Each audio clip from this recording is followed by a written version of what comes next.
ஒரு தனி மனிதனை நம்ம ராவடி பண்ணி பேசுகிறாலோ, அகராதி பேசினாலோ, அவனை அசிங்கப்படுத்தினாலோ எதுவுமே கண்டுக்கிறதில்ல.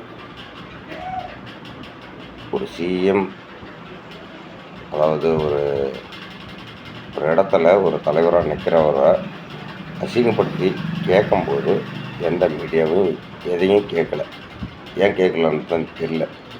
ஏன்னு வச்சுங்க, நாய் எதுனதுக்கு நடிகை நாய் செத்ததுக்கெல்லாம் பண்ணுறவங்க ஒரு பொண்ணு அசிங்கமாக தேவையில்லாத ஒரு கட்சி தலைவரை பேசும்போது ஏன் ஆக்ஷன் எடுக்காத விட்டீங்க? ஏன் மாநிலத்துக்கு வழக்கு போடாத விட்டீங்க? அன்றைக்கே போட்டிருக்கலாம்ல. அதாவது ஒரு பேசும்போது ஒரு தகுதி தராதரம் வேணும் யாருக்குமே. அதாவது ஒரு மனுஷனுக்கு சுதந்திரங்கிறது இருக்குது. எந்த இடத்துல எப்படி வேணாலும் பேசக்கூடிய திறமை இருக்குது. எல்லாமே வாஸ்தவம்தான். ஏன்னா ஒரு தப்பு பண்ணானா பண்ணலையான்னு தெரியாதவனை சொல்கிறதுக்கு உரிமை கிடையாது. சரி, இப்போ ஜூலி பொறுத்த வரைக்கும் அதே பிரச்சனையை தான் பண்ணிகிட்டு இருக்குது. இப்போ நான் பொறுத்த வரைக்கும் ஒரு பெரிய கட்சி தலைவரை கேவலமாக அசிங்கமாக பேசிக்கிட்டு இருந்தால் ஏன் மேலே வழக்கு போடுவாங்களா? போட மாட்டாங்க. இப்போ ஜூலியை விட்ட மாதிரி என்னை விடுற மாதிரிக்கு இருந்தால் நானும் எல்லா தலைவரும் இப்போ செத்து போனவங்கலேருந்து எல்லாத்தையுமே நானுங்க சொல்கிறேன். எல்லாத்தையுமே நானே சொல்கிறேன். காரணம், ஏன்னா எல்லாமே செத்து போயிட்டாங்க. வேணா அவங்க வாழ்க்கை வரலாறு எடுத்தால் இன்னைக்கு பட்டு கேவலமாக இருக்கும். அந்த கேவலமான இதெல்லாம் நானும் சொல்லட்டுமா? நீங்களே யோசிச்சு பாருங்கள். சொல்கிறதுக்கும் பேசுறதுக்கும் வித்தியாசம் இருக்குது. அப்போ என் மேலே கேஸ் போடுவீங்களா, போட மாட்டீங்களா? ஏன் ஜூலி மேலே ஆக்ஷன் எடுக்காத காரணம் என்ன? நிறைய விஷயங்கள் வருது.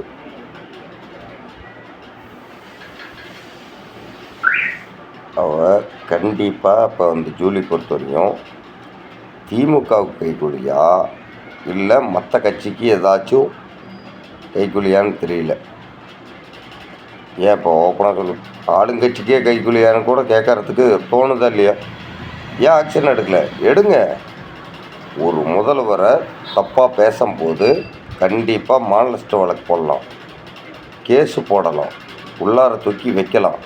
ஏன் இது வரைக்கும் ஜூலியை மீடியாவில் பேச விட்டுட்ருக்குறாங்கன்னு தான் தெரியல. கண்டிப்பாக அந்த ரீசன் தெரியணும். அதாவது நீ பேசுனது சாதாரண மனுஷரே கிடையாது. சரி, அப்படி பேசுகிறேன்னா உனக்கு என்ன இருக்குது? நீ என்ன, அதாவது உனக்குன்னு ஏதாச்சும் இருந்து தனிப்பட்ட முறையில் வந்துடுவாப்பிலையா, ஆட்சி அமைச்சிருவாப்பிலையா, பார்த்துக்கிறேன் தீர்த்துக்கிறேன். அதாவது உனக்கும் அவருக்கும் என்ன காண்டு? ஒவ்வொன்றுக்கும் அவருக்கு என்ன செய்கிறாங்க? இல்லை, திமுக ஆட்சி 25 வருஷம் ஆட்சி தான், இல்லைன்னு சொல்ல வரல. உனக்கு திமுகவுக்கு என்ன சம்மந்தம்? நான் கேட்குற கேள்வி, உனக்கும் திமுகவுக்கு என்ன சம்மந்தம்? திமுகவை பெருமைப்படுத்தி பேசுகிறதுக்கு காரணம் என்ன? சரி, உன் வயிற்றில் பிள்ளை கலைஞ்சதுக்கெல்லாம் விஜய் தான் காரணமா? நீ அவரை தப்பாக ரோல் பண்ணி கேவலமாக பேசுனதுனால மற்றவங்க உன்னை கழுவி ஊற்றுனாங்க. அப்படியே இருந்தால் கூட உனக்கு வயிற்றில் பிள்ளை இருக்குதுன்னு தெரியுதில்ல, நீ அடுத்தவங்களை பற்றி பேசலாமா? சரி, அடுத்தவங்களை பற்றி பேசுகிற அளவுக்கு என்ன தப்பாக நடந்துக்கிட்டாங்க சொல்லு. உனக்கு ஏதாச்சும் பிரச்சனைன்னா உன் உரிமையை நீ நேரடியாக சொல்லு. அதுக்கு கபர மனித தர்மத்துலேயும் சரி, நியாயத்துலேயும் சரி கண்டிப்பாக இடம் இருக்குது. அதாவது எனக்கு இந்த மாதிரி கஷ்டம் நடந்துருக்குது, எனக்கு யாரும் கண்டுக்கலை, முதலமைச்சராக விஜய் வந்தார், எனக்கு எதுவும் செய்யலை சொல்லு, அதுக்கு ஒரு அர்த்தம் இருக்குது. வேணா நீ பண்ணது என்ன? எலெக்ஷன் நிற்கிற வரைக்கும் அவரை தரக்குறைவாக பேசியே கேவலப்படுத்த பார்த்த. கேவலம் ஆனதுக்கப்புறம் நீ ஒவ்வொரு ட்ரெண்டையும் மாற்றி பண்ண ஆரம்பித்த. இப்போ கடைசியாக வந்து வயிற்றில் இருக்கிற புல்லை களைஞ்சி போச்சுருந்த. நாளைக்கு என்ன சொல்ல போகிற?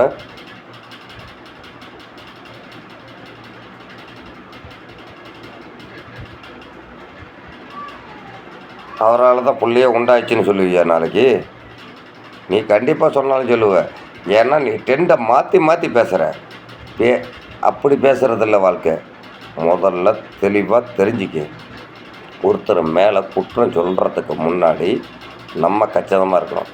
சரி, அப்படி தான் இருந்தில்லை, பிரச்சனை பண்ண பிடிச்ச. இங்கே பாரு, எலெக்ஷன் டைமில் ஏதோ காசு கொடுத்தாங்க, வாங்கிட்டு செஞ்சே இல்லை.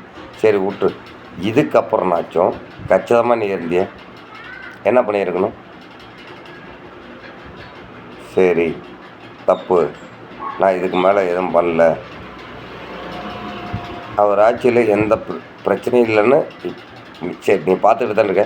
சரி, இப்போ நீ சொன்ன இல்லை 25 வருஷம் வாழ்க்கை அரசியல் இருந்தார். என்ன பண்ணார்? ஒயின் ஷாப்பு, அதாவது மற்ற இடம், அந்த பள்ளிக்கூடம், பஸ் ஸ்டாண்டு, மற்ற இடத்துல இருக்கிறத தூக்குனாரா? விஜய் தூக்குனார்ல. சரி, நான் யாருன்னு தெரியுமா? முதல்ல அதே இசை வேளாளர், அதே ஸ்டாலின் குடும்பத்தை பிறந்தவன் தான், நான் சேர்ந்தவன் தான் நானும். சரி, எங்களுக்கு என்ன செஞ்சு இதுன்ட்டார்? எங்களுக்கு எதுவுமே செய்யலையே. ஏதாச்சும் செஞ்சுட்டாரா? ஒன்றுமே செய்யலை. நாங்கள்லாம் இன்னமும் அப்படியே தான் இருக்கிறோம். புரியுதா? ஆமாம், சமத்துவ இதை பற்றி என்ன சொல்லணும்? இல்லை, ஜாதி சமுதாயத்தை வச்சு தான் இங்கே அரசியல் வாழுதா? யோசிச்சு பாரு. கிடையாது.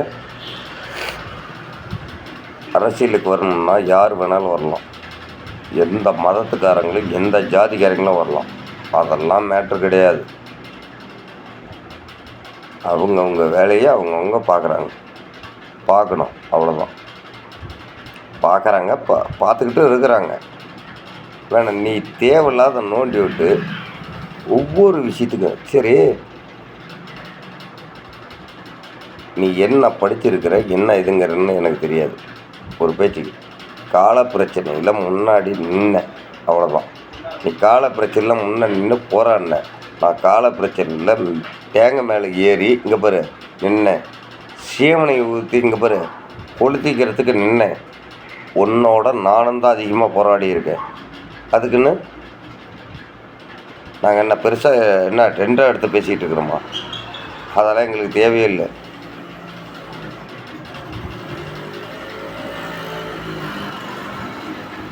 அதாவது உனக்கு எனக்கு இருந்த ஒரே வித்தியாசம், உனக்கு கலரு, அழகு, மொத்தத்தில் நீ ஒரு பொண்ணு. பிக் பாக்ஸுக்குள்ளே போயிட்ட, நாங்கள் போகல, அவ்வளோதான் வித்தியாசம். ஏன் கடற்கரையில் போராட்டத்தில் நீ மட்டும்தான் கலந்துக்கிட்டியா? வேறு யாரும் எந்த ஆம்பளையும் கலந்துக்கல, எந்த இதுவும் இல்லையா? சரி, பிக் பாக்ஸில் நீ தானே போன, எத்தனை ஆம்பளை போயிட்டான்? ஏன் எவனுமே போராடவே இல்லையா? இந்த பில்டப்பு தான் ஆகாதுங்கிறது. நீ பண்ணியே எங்கே பாரு எல்லாத்தையும் இங்கே பாரு பொண்ணுக்களாத பண்ணிகிட்ருக்குற. உன் பேரை கெடுத்ததில்லாத வரக்கூடிய எல்லாத்துக்கும் வரக்கூடிய இப்போ நல்ல ஆளுங்களையும் நீ ரொம்ப அசிங்கப்படுத்துகிற. இதுக்கப்புறம் பண்ணிங்கன்னா உன்னால் யாரையுமே எதையுமே பண்ண மாட்டாங்க, எல்லாருமே ஒதுங்கி போயிடுவாங்க.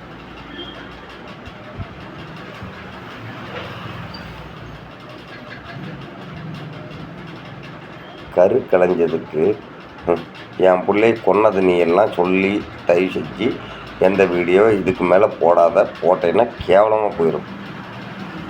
இதுக்கு வந்து விஜய் ஆக்ஷன் எடுக்கிறாரோ இல்லையோ, மன்றத்தில் இருக்கிறவங்களோ மற்றவங்களோ கண்டிப்பாக ஜூலி மேலே கேஸ் கொடுங்க. இதுக்கு வந்து ரீசன் வேணும். அதுவும் இல்லாத மாநில வழக்கு போட்டு அதுக்கு உண்டான வருவாய் வரும்போது அதை நீங்கள் கொடுத்தீங்கன்னா கூட அவர் ஏற்றுக்க மாட்டார். அதையும் இங்கே பாரு மக்கள் பணிக்காக தான் செலவு பண்ணுவார். கண்டிப்பாக ஜூலி மேலே கேஸ் போடுங்க.